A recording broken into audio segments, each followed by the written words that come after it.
Di video bagian ketiga, turunan asam karboksilat, kita akan mempelajari reaksi-reaksi pada turunan asam, yang semuanya reaksinya adalah substitusi asil nukleofilik. Secara umum, ada 5 reaksi yang dapat terjadi pada turunan asam. Nanti ada tambahan-tambahan beberapa reaksi lain, tapi 5 ini yang utama. Yang pertama adalah hidrolisis. Jadi sesuai definisi, semua turunan asam kalau dihidrolisis akan membentuk kembali asam karboksilat. Kalau alkoholisis, berarti dia bereaksi dengan alkohol membentuk ester. Karena membentuk ester, tentu saja alkoholisis ini terbatas hanya pada asil halida, anhidrida asam, dan nanti kita lihat juga pada ester sendiri, suatu reaksi yang namanya transesterifikasi. Kemudian aminolisis. Aminolisis berarti reaksi dengan amonia atau amina primer atau amina sekunder. Kadang-kadang reaksi dengan amonia dibedakan sendiri, namanya amonolisis. Tapi sebetulnya ya kita bisa menyebut semuanya sebagai aminolisis saja supaya mengeneralisasi atau merampatkannya. Nah, produknya adalah suatu amida. Karena menghasilkan amida, reaksinya juga hanya bisa pada asil halida, anhidrida asam, dan ester. Tidak bisa kita membuat amida dari amida ya. Kemudian reduksi. Reduksi itu adalah reaksi dengan hidrida. Ya, dengan hidrida, jadi dengan litium aluminium hidrida, LAH atau LiAlH4, atau menggunakan borana BH3 di dalam THF. Borana dalam THF ini reaksi yang sudah tersedia secara komersial. Reduksi menghasilkan aldehida, menghasilkan alkohol, itu biasanya terjadi pada hasil halida atau pada ester. Sementara kalau pada pada amida telah kita pelajari di bab amina yang lalu, amida kalau direduksi menghasilkan amina, bukan aldehida. Kemudian reaksi Grignard. Kita telah mempelajari reaksi Grignard ini pada pada ester saat mempelajari sintesis alkohol. Ya, ester akan menghasilkan alkohol tersier kecuali ester format yang akan menghasilkan alkohol sekunder. Tapi nanti kita akan lihat bahwa reaksi Grignard juga bisa terjadi pada turunan asam yang lain sepanjang tidak memiliki atom hidrogen yang bersifat asam. Nah, ini adalah skema yang menunjukkan kelima reaksi tersebut: hidrolisis, alkoholisis, aminolisis, reduksi, serta reaksi Grignard. Kita bahas satu persatu. Pertama, reaksi asil halida. Karena asil halida, asil klorida itu paling reaktif, maka dia mudah diubah ke turunan lainnya. Setelah kita singgung di video sebelumnya, asil halida atau asil klorida disintesis dari asam karboksilat dengan menggunakan SOCl2 atau PCl3 atau PCl5. Nah, kemudian asil klorida ini bisa membentuk anhidrida dengan melibatkan garam natrium karboksilat. Reaksi ini sudah kita singgung juga di video kedua. Bisa bereaksi dengan alkohol membentuk ester.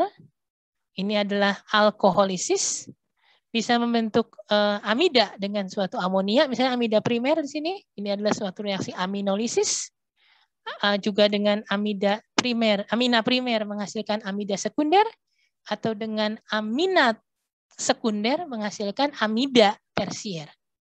Jadi ini tidak lain adalah alkoholisis dan aminolisis pada asil klorida. Sementara yang ini adalah reaksi substitusi asil nukleofilik yang sudah kita singgung di video yang lalu. Tapi ini contoh ini menunjukkan betapa asil klorida karena posisinya paling reaktif, dia bisa membuat semua turunan asam lainnya. Nah, ini adalah contohnya. Jadi kalau saya punya natrium format ketemu dengan asetil klorida, maka kita tahu omin akan nyerang ke sini, terus terjadi adisi nukleofilik, eliminasi melepas Cl. Terbentuk anhidrida asetat format sebanyak 64%. Ini contoh reaksi pertama tadi. Nah, ini contoh reaksi alkoholisisnya untuk membuat sikloheksil benzoat. Ini contoh reaksi aminolisisnya. Kita lihat terbentuk 2-metil propanamida. Ini bagaimana kalau dengan amina sekunder? Ini juga dengan amina sekunder. Maka yang dihasilkan adalah suatu amida tersier. Ini amida tersier. Sementara sebelumnya tadi dengan amonia menghasilkan amida primer. Ya. Nah, ini juga gugus ini juga sudah kalian pelajari saat belajar senyawa heterosiklik ya, namanya adalah morfolina. Nah, silahkan kalian gunakan 5 contoh ini untuk berlatih menggambarkan mekanisme substitusi asil nukleofilik yang terjadi pada masing-masing. Begitu. Nah, sekarang reaksi berikutnya adalah reaksi reduksi. Nah, reduksi, jadi kalau asil klorida bisa direduksi dengan litium aluminium hidrida, kita lihat ya khas kalau LiAH4 pasangannya ether, kemudian atau suatu alkana.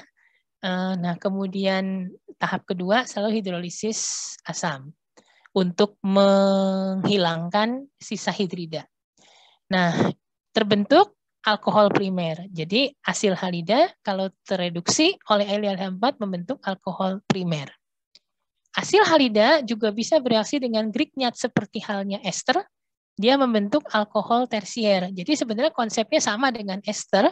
Jadi Grignard pertama masuk, melakukan adisi nukleofilik, mengeliminasi Cl, terbentuklah suatu keton. Keton tentu saja lebih mudah lagi bereaksi dengan Grignard yang kedua, menghasilkan alkohol tersier. Seperti dicontohkan di sini bagaimana pengubahan benzoil klorida menjadi 2-fenil 2-propanol.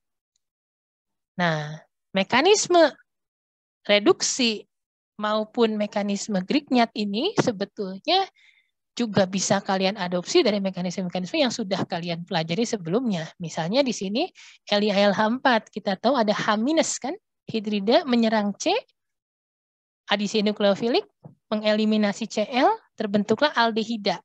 Aldehida kemudian direduksi lagi dengan H- sehingga membentuk alkohol primer. Sekali lagi, silahkan Anda gunakan 2 contoh persamaan reaksi ini untuk berlatih menggambarkan mekanisme substitusi asil nukleofilik, dan juga kalau di Grignard ini berarti substitusi asil nukleofilik yang dilanjutkan dengan adisi nukleofilik. Sebenarnya keduanya juga sama ya. Pertamanya substitusi asil, lalu dilanjutkan dengan adisi nukleofilik pada zat antara yang terbentuk. Di sini pada aldehidanya, di sini pada ketonnya. Silahkan Anda latihannya, menuliskan mekanisme reaksinya. Di ujian harus bisa. Nah, yang khas di asil klorida, dia juga bisa bereaksi dengan reagen Gilman. Jadi reagen Gilman itu adalah kita kenal, sudah pernah kita kenal saat belajar alkil halida sebagai litium dialkil kuprat. Nah, litium dialkil kuprat ini suatu reaksi organologam juga, kan? Dan memiliki R yang juga bermuatan negatif parsial. Maka R ini juga bisa mengadisi nukleofilik, lalu mengeliminasi Cl, membentuk suatu keton. Hanya bedanya, karena R2 culi ini adalah reaksi yang lebih meruah daripada Grignard, karena R-nya ada 2, dan atom Cu yang ukuran relatif lebih besar daripada Mg, maka kemeruahan ini menghambat adisi reaksi kedua pada keton. Jadi bedanya dengan Grignard, kalau Grignard ketonnya otomatis akan mengalami reaksi lanjutan membentuk alkohol tersier. Kalau dengan reagen Gilman, keton inilah yang menjadi produk akhir. Apalagi jika R pada asil halidanya sendiri meruah seperti contoh ini. 2,4-dimetil 2-heksenoil klorida. Maka kita bisa mendapatkan produk ini dengan rendemen 92%. Hanya saja, meskipun dia meruah, dia tetap saja berpotensi untuk melakukan adisi kedua seperti hanya Grignard. Maka reaksi ini membutuhkan suhu yang sangat rendah. Reaksi hanya bisa dilakukan pada suhu penangas aseton es kering yang suhunya minus 78 derajat Celcius. Rendemen umumnya sangat baik. Suhu-suhu rendah ini juga lazim dipakai untuk oksidasi, untuk reaksi-reaksi reduksi yang kadang-kadang untuk meredam reaktivitas reduksi berlanjut, ya, agar mencegah reduksi lanjutan. itu adalah reaksi-reaksi pada asil halida yang diwakili oleh asil klorida. Karena memang yang paling banyak dipakai adalah yang klorida. Nah, sekarang bagaimana untuk anhidrida asam? Anhidrida asam karboksilat juga sangat reaktif dan bisa digunakan untuk turunan di bawahnya, ester atau amida. Reaksi ini kita kenal adalah alkoholisis, yang bawah adalah aminolisis. Perhatikan gugus perginya, kalau tadi adalah HCl, HCl, HCl, pada asil klorida, kalau di sini adalah asam karboksilat yang dibebaskan sebagai produk samping. Atau garam amonium karboksilat. Nah, supaya terbentuk garam amonium ini, maka biasanya dalam melakukan reaksi amonolisis, itu digunakan reaksi amonia atau aminanya itu berlebih. Ya, gitu. Ini juga kalau kita lihat di hasil halida, kalau di hasil halida juga sama ya sebetulnya, dia membentuk amonium klorida dan seterusnya. Jadi di sini biasanya digunakan amonia atau aminanya juga berlebih. Untuk apa? Untuk menghindari pelepasan produk samping yang sangat reaktif atau sangat asam, seperti HCl di sini atau asam karboksilat di contoh tadi. Namun, jika amonia kan murah, kita pakai berlebih nggak apa-apa. Kalau kita pakai amina, amina itu cenderung agak mahal reaksinya. Maka kalau menggunakan amina, bukan aminanya yang dibuat berlebih, tapi biasanya kita tambahkan basa lain yang bisa dipakai untuk menangkap HCl atau asam karboksilat yang dibebaskan tadi. Bisa digunakan amina-amina heterosiklik seperti piridina, atau menggunakan amina tersier seperti trietilamina, atau menggunakan basa kuat seperti NaOH, tapi penggunaannya harus sangat dikontrol karena menghindari jangan sampai NaOH tersebut malah menghidrolisis produk amida yang dihasilkan.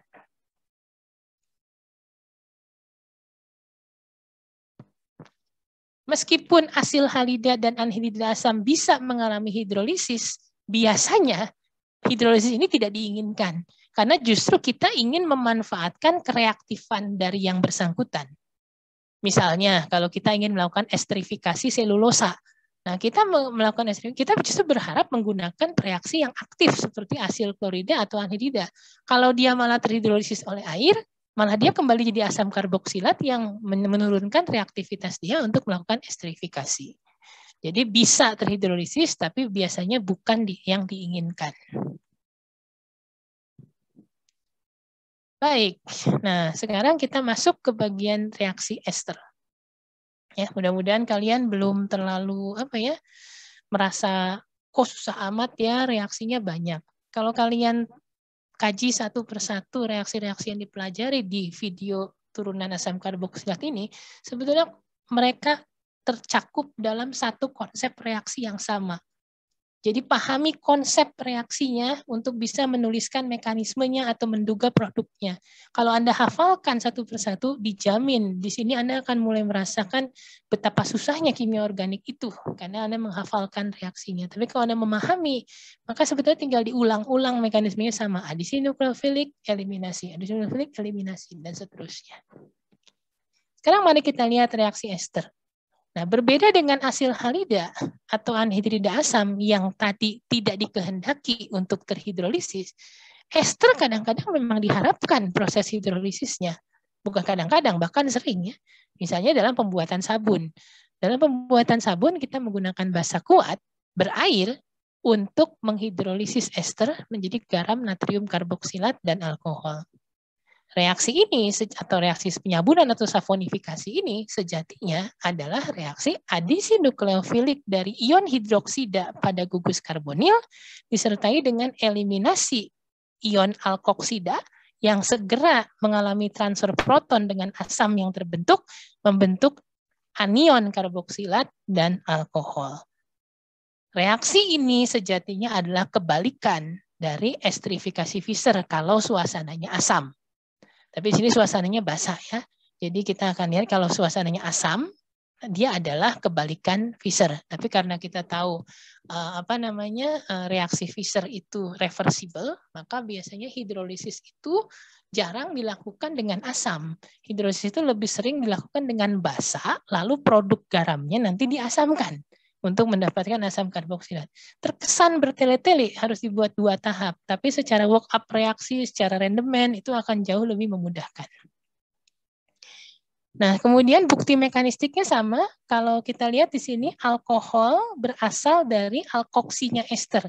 Sama dengan waktu esterifikasi Fischer, alkoksi ini berasal dari alkohol. Dan itu terbukti lagi nih kalau oksigennya dibuat bertanda di ester ini, maka ketika hidrolisis berlangsung, tanda itu akan dijumpai lagi pada alkoholnya, bukan pada yang lain. Begitu. Lakton juga bisa terhidrolisis basa, tetapi reaksinya sangat amat reversibel apabila ada asam berlebih. Jadi kalau pakai basa berair sebetulnya dia bisa menjadi kembali menjadi asam gamma atau asam delta hidroksi. Tetapi begitu ada asam sedikit, karena kita tahu kan siklisasi ini tadi berlangsung dengan H+ atau kalor. Jadi HA-nya itu kalau mau reaksinya berlangsung hidrolisis ini harus benar-benar tepat 1 equimolar. Kalau sampai kelebihan ekses, slightly excess saja, itu sudah akan membentuk kembali lakton. Jadi jarang biasanya lakton, dan biasanya memang lakton kita inginkan tetap sebagai lakton. Justru kita biasanya menyintesis lakton itu dan bukan menghidrolisisnya. Tapi andai kata dibutuhkan, maka kontrol reaksinya atau kendali reaksinya harus sangat baik. Nah, hidrolisis berkataliskan asam, seperti saya singgung tadi, kebalikan esterifikasi Fischer, itu kurang bermanfaat di dalam sintesis, tidak lain karena reversibilitas dari reaksi tersebut. Ester juga bisa mengalami reaksi transesterifikasi. Nah, ini yang saya bilang bahwa ester menghasilkan ester lain.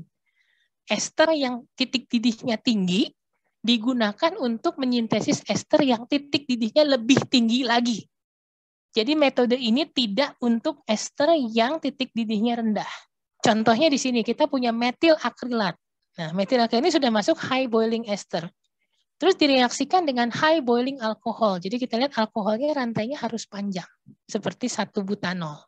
1 butanol kan titik didihnya lebih dari 100 derajat ya. Jadi tinggi titik didihnya.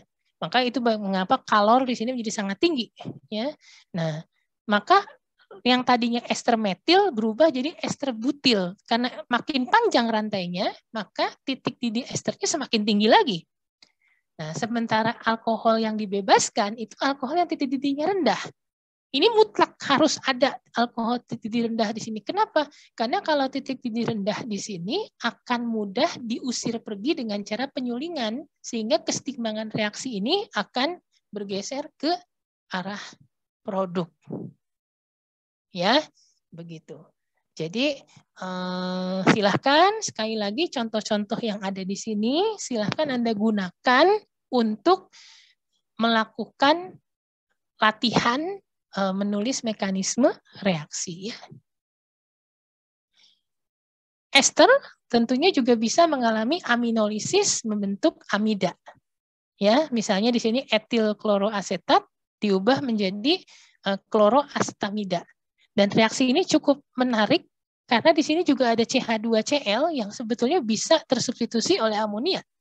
Tapi tidak terjadi karena dengan cara meredam suhu juga ya, suhunya kita buat sangat rendah. Karena ini juga rentan untuk disubstitusi. Tapi kita bisa lihat di sini ternyata adisinukleofilik eliminasi berlangsung lebih mudah daripada substitusi nukleofilik. Reduksi ester sudah kita pelajari di bab aldehida keton ya. Jadi reduksi ester itu akan membentuk alkohol primer dari sisi asamnya, sementara dari sisi alkoholnya akan menghasilkan alkohol yang sama dengan alkohol yang ada pada ester itu. Bisa primer, bisa sekunder, bisa yang lain, tapi umumnya memang efektifnya pada yang primer. Lagi-lagi faktor sterik bekerja di situ. Kemudian ester dengan reagen Grignard sudah kita pelajari menghasilkan alkohol tersier atau alkohol sekunder kalau esternya ester format. Anda bisa baca kembali di bab alkohol dan fenol pada masa UTS. Ya. Oke, jadi kita lihat reaksinya dari mulai asil halida sampai dengan ester, semuanya adalah 5 reaksi umum yang tadi. Hidrolisis, alkoholisis, aminolisis, kemudian reduksi, dan terakhir adalah reaksi dengan Grignard, ya reaksi Grignard. Tapi dari 5 itu pada asil halida dan pada anhidrida hidrolisis tidak diinginkan. Sementara pada ester semua reaksi itu kita kenal. Khusus untuk asil halida ada tambahan reaksi dengan reaksi Gilman. Ya, mudah-mudahan ringkasan di bagian akhir ini juga membantu kalian untuk mengingat lagi, cara memudahkan Anda belajar tahapan reaksi-reaksi tadi. Jadi jangan di kepala sudah banyak sekali. Coba diambil benang merah kesatuannya. Nah, terakhir adalah reaksi amida. Karena amida itu sangat tidak reaktif, maka reaksinya juga terbatas. Salah satunya adalah hidrolisis. Hidrolisis ini menjadi penting, terutama ketika kita bicara protein, kita mengenal ada hidrolisis gugus amida di situ, bisa dengan katalis asam umumnya, atau bisa menggunakan katalis basa. Nah, ini adalah mekanismenya. Kalau melibatkan asam, selalu yang terjadi adalah protonasi terhadap O-karbonil. Setelah dia menjadi gugus pergi yang lebih baik, bukan gugus pergi, maksudnya setelah dia menjadi lebih aktif, bisa beresonans, barulah air menyerang. Terbentuk suatu zat antara yang mirip-mirip dengan waktu kita bicara esterifikasi Fischer ya, mirip-mirip. Ada OH, OH2+, NH2 di sini. Maka transfer proton terjadi dari OH2+ ini pindah ke NH2 supaya bisa menjadi amonia gugus pergi yang baik. Nah, dia membuat lalu terjadi eliminasi melepaskan NH3 itu. Dan terjadi lagi deprotonasi dari asam membentuk produk asam dan garam amonium. Jadi kalau Anda perhatikan reaksi ini mirip sekali dengan esterifikasi Fischer. Pengambilan proton atau protonasi, adisi nukleofilik, transfer proton, lalu eliminasi, diakhiri dengan deprotonasi. Persis seperti esterifikasi Fischer. Jadi kalau Anda pahami esterifikasi Fischer, pasti Anda akan paham hidrolisis berkatalis asam pada amida. Ya, ingat tahapan-tahapan yang tadi saya sebutkan. Hidrolisis juga bisa berlangsung dengan katalis basa. Seperti biasa, kalau basa, karena dia nukleofilisitasnya lebih tinggi, maka dia tidak perlu ngambil H+ dulu kan, jadi langsung serang. Nah, baru kemudian basa itu akan melakukan deprotonasi kedua kali, menjadi omin di sini, terus terjadi eliminasi amonia disertai dengan pengambilan H, ya, membentuk garam karboksilat dan NH3 dan OH-.